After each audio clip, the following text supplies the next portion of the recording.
রূপচর্চার একটি প্রতিষ্ঠানে গোপন ক্যামেরা ব্যবহারের অভিযোগ উঠেছে। আজ বিকেলে এ ধরনের ঘটনার এক ভুক্তভোগী থানায় এই অভিযোগ করেন।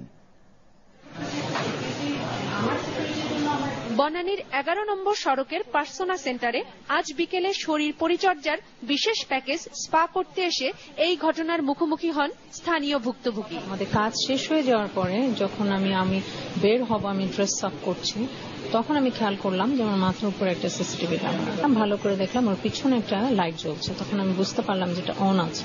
এটা নিয়ে কিছুক্ষণ তর্কাতর্কি করার পরে আমি এখান থেকে বেরিয়ে গেলাম। বেরিয়ে আমার হাজবেন্ডকে বললাম, ওনারা বলেন যে ওটা সিকিউরিটি পারপাসে ছিল। তা তো অবশ্যই, সিসিটিভি তো সিকিউরিটি পারপাসে, কিন্তু কিসের সিকিউরিটি? ওখানে তো আমি আমাকে দেখতে পাচ্ছি। বিষয়টি নিশ্চিত হয়ে বনানী থানায় অভিযোগ করেন ভুক্তভোগীর স্বামী। তবে পুলিশ আসার আগেই ঘটনাস্থল থেকে গোপন ক্যামেরা সরিয়ে নেয় কর্তৃপক্ষ। এই ঘটনার পর অন্যান্য সেবা গ্রহণকারীদের ভেতর দেখা দেয় অসন্তোষ। খুলে ফেললো কেন? ওনাদের কি কোনো ব্যাড ইন্টেনশন ছিল? মানে কোনো জায়গায় ভয়?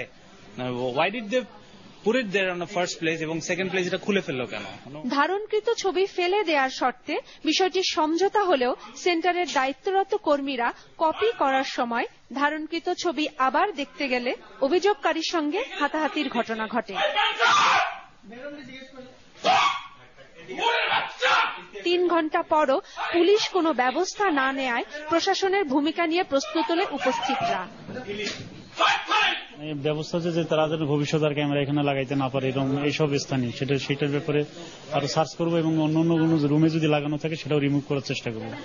ঘটনার পর পার্সোনা কর্তৃপক্ষ বিষয়টি সমাধানের জন্য অভিযোগকারীদের সঙ্গে সমঝোতার চেষ্টা করে। পরে পুলিশের উপস্থিতিতে ভুক্তভোগীর বাসায় গিয়ে ধারণকৃত ক্যামেরার ছবি ফেলে দেওয়া হয়। এ বিষয়ে কথা বলতে রাজি হননি পার্সোনার বনানী শাখার 2 জন পরিচালকই। সরি, আমি এখন কিছু কথা বলতে চাচ্ছি না, প্লিজ। বলছেন যে কাউসার সোহেলি, মাছরাঙা সংবাদ, ঢাকা।